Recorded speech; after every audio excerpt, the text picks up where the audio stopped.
अस्सलाम वालेकुम class, it's me राइबा Rafiq और आज हम लोग स्टार्ट करने लगे हैं यूनिट नंबर 4 का grammatical question. So class previous हम लोग ने क्या किया था, हमने इसका वोकैबुलरी पार्ट किया था। So in today's lecture we are gonna do with the grammatical question. So let's begin with the grammatical exercise number 1। So class इसमें हमने करना क्या है, कंप्लीट स्टेटमेंट को रीड करते हैं। सबसे पहले read the following passage carefully and then underline the verbs and identify the tenses. So class ये पैसेज हमने इसको एक दफा रीड करना है। इसको रीड करने के बाद हमने इसमें रिस्पेक्टिव वर्ब्स को हाईलाइट करना, अलॉन्ग विद दैट हमने बताना है कि इसमें कौन सा टेंस यूज किया गया है। सो let's begin with it. Hazrat Asma Raziyallahu anha courageously faced many challenges during the migration. So, class इस पहले सेंटेंस में हमारे पास एक वर्ड है faced, courageously faced. face के साथ ed लिखा, that means ये past tense है और it is a verb, ठीक है। अब ये टेंस कौन सा यूज किया गया, यहाँ पे past simple tense यूज किया गया है, ठीक है।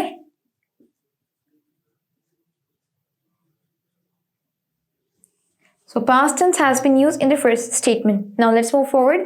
She had prepared food and supplies for Rasulullah sallallahu alaihi wasallam and her father Hazrat Abu Bakr Siddiq रज़ियल्लाहु अन्हु।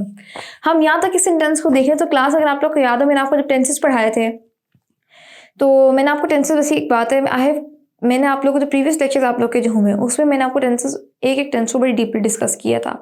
अब हम इसको फिर भी एक दफ़ा रिवाइज करें। अगर आप लोग को याद हो तो पास्ट परफेक्ट टेंस जो होता है शी हैड प्रिपेयर्ड, तो यहाँ पे क्या यूज हो, हैड क्या है, हैज की सेकंड फॉर्म है एंड प्रिपेयर्ड क्या है, प्रिपेयर की सेकंड फॉर्म ऑफ वर्ब। सो यहाँ पे कौन सा यूज हुआ है, एक तो ये हेल्पिंग वर्ब्स है हमारे, had is a helping verb and prepared is a second form of verb. और टेंस कौन सा है, from this place to this place, यहाँ तक कौन सा टेंस यूज किया है, वो है past perfect tense.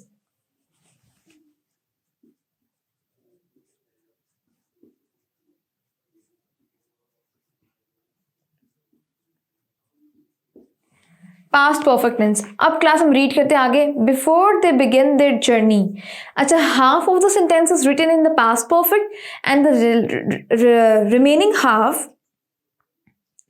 so half of the sentence is written in past perfect and the remaining half is written in the past tense, ठीक है जी। so the remaining half है, ये किस में लिखा गया है, past tense में। So let's move forward class. While they were traveling, work यहाँ पे आता है पास्ट में आता है तो एक कॉन्टिन्यूस फॉर्म होगा। Through the desert Asma was checking their provisions and ensuring their safety. So class यहाँ पे हमने यूज किया past continuous tense.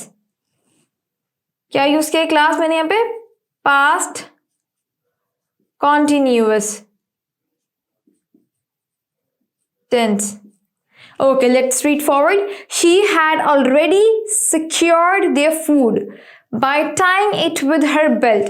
So class अगर इसको थोड़ा सा देखें, had already, had is the second form of has, ठीक है। so एक हमारे पास हेल्पिंग वर्ब आ गया, सेकंड हम देखें secured, ed हमने यूज किया, तो कौन सा टेंस लग रहा है आपको, पास्ट परफेक्ट टेंस। हम इसको कंप्लीट रीड करते हैं। She had already secured their food by tying it with the belt ensuring her the title of ज़ातुन नातिकीन। सो क्लास यहाँ पे कौन सा यूज किया हमने, सेम हमने पास्ट परफेक्ट टेंस यहाँ पे यूज किया है, ठीक है जी। पास्ट परफेक्ट टेंस आ गया। ओके, अब लास्ट स्टेटमेंट रीड करते हैं क्लास इस पैराग्राफ की, that is her steadfastness and bravery were evident as she faced each obstacle with unwavering faith. So class in this respective statement हमारे पास ये क्या है, कौन सा टेंस यूज हो रहा है हमारे पास, पास्ट टेंस। क्योंकि यहाँ पे आप देख सकते हो ये वर्ब यूज किया है जो कि हेल्पिंग वर्ब होता है पास्ट टेंस का।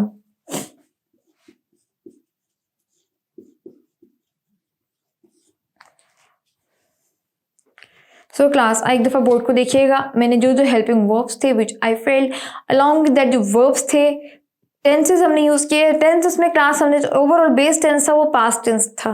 पास्ट टेंस की हमने कॉन्टिन्यूस यूज किया, पास्ट टेंस का हमने परफेक्ट फॉर्म भी यूज किया। ठीक है, सो ये टेंसेस हमारे पास यूज्ड हुए हैं and I have mentioned it on the board. Okay, so now let's move forward towards the next exercise.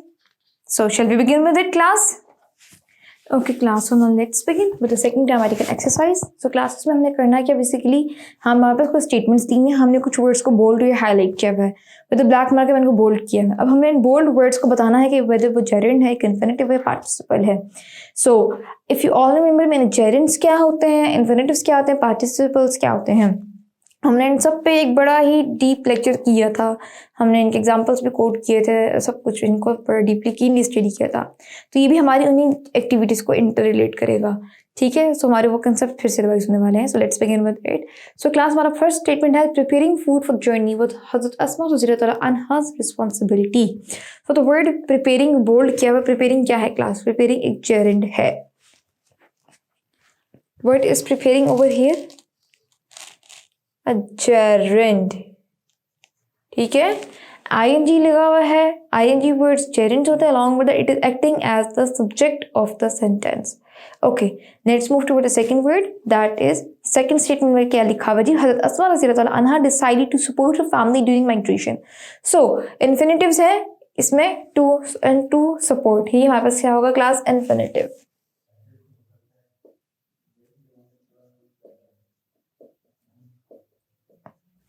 ठीक हो गया जी? Now let's move toward the third statement, that is she received the title of Zatul Natiqeen for tying food with her belt.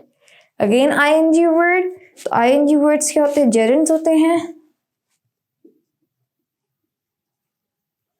ठीक है, और जिन words से to लगते हैं वो मेजरली इन्फिनिटिव की कैटेगरी में रिलाई करते हैं। Now the fourth statement is honored by her resourcefulness, Rasulullah sallallahu alaihi wasallam praised her actions. So class में जो हाईलाइटेड वर्ड है वो ऑनर्ड है। एंड ऑनर्ड क्या यूज हो रहा है? As a participle. ठीक है, ये बेसिकली वो वर्ड्स जो एज अ नाउन एक्ट जो होते हैं, नाउन की कैटेगरी के होते हैं, बट वो एक्ट करते हैं एज एन एडजेक्टिव। ठीक है, सो यहाँ पे क्या होगा? ये पार्टिसिपल कहलाएगा।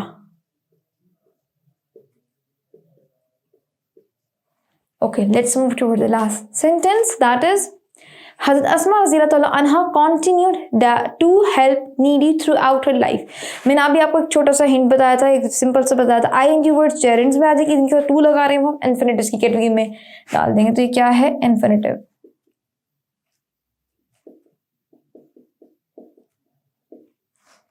ठीक है जी क्लास, तो आप देख सकते हो मैंने इस एक्सरसाइज को कंप्लीट कर लिया है हम लोगों ने। सो क्लास प्रीवियस टाइम में इसका क्या किया था? हमने इसकी कुछ की थी ग्रामेटिकल एक्सरसाइज, हमने कुछ ग्रामर पोर्शन को डिस्कस किया था। Along with that we did some exercises as well regarding grammar. So in today's lecture what we are going to do is that हमारी एक previously exercise रह गई थी, so अब हमने उस एक exercise को करना है। So let's begin that exercise. So firstly let's read aloud the statement.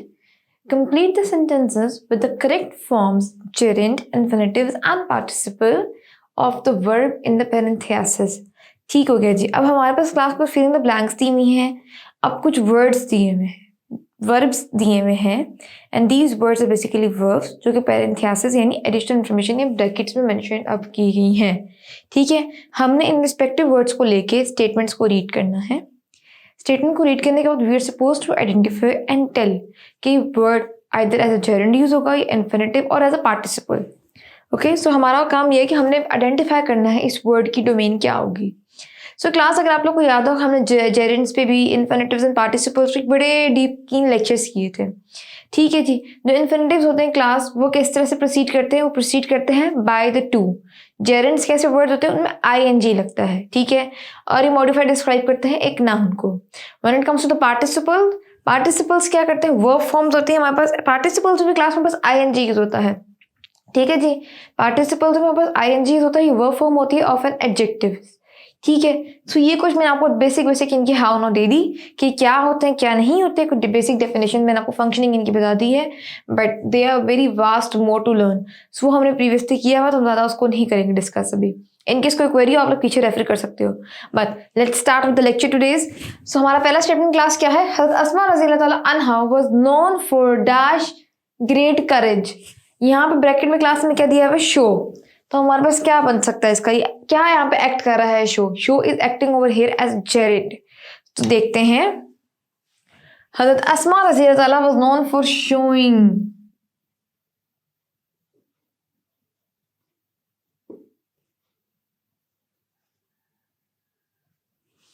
Great courage, so it is a gerund over here. ठीक है, मैं इस पे ना छोटा सा करके जी भी लिख देती हूँ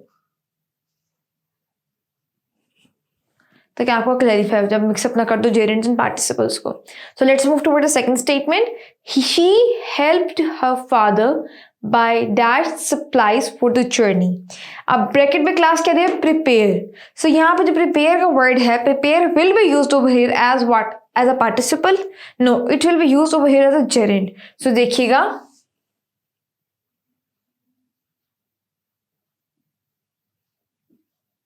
preparing, by preparing supplies for the journey। ठीक है जी, so it is also acting over here as a gerund। so let's move toward the third statement, the Rasulullah sallallahu alaihi wasallam praised her for dash resourceful। so यहाँ पे bracket में हमारे पास class दिया हुआ B. so अब ये जो हमारे पास यूज होगा एज अ जेरिंड। so बी को हम क्या कर देंगे, being, praised her for being resourceful। ठीक है जी, I hope it's getting clear to all of you। so let's move toward the sentence number 4, dash many challenges Hazrat Asma रज़ियल्लाहु अन्हा remained steadfast in her faith। so class यहाँ पे हमारे पास दिया है face. Face यहाँ पे क्या यूज होगा, face will be use over here as a participle. As a participle क्यों यूज हो रहा है, अगर आपको एक रूल याद हो पार्टिसिपल्स में क्लास एक चीज थी कि एट टाइम्स ये एक्ट, जो वर्ब होता है ना हमारे पास, that act is adjective, but when it is coming in the subject statement, जब वो सब्जेक्ट की जगह पर स्टार्ट कर रहा है तो वो क्या करता है, वो डिस्क्राइब करता है मेन क्लॉज को। ठीक है, सो फेसिंग मैनी चैलेंजेस क्या किया हज़रत अस्मा ने, स्टेडफास्ट रही। ठीक है, वो इस चीज की मेन क्लॉज को बता रहा है। सो देखते हैं,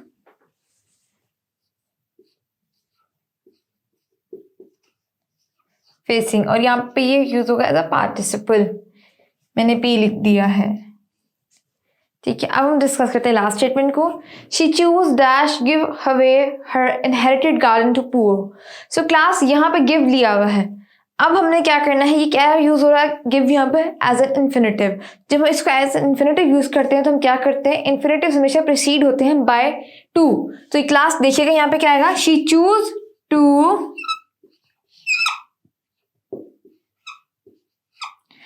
give away her inherited garden to the poor।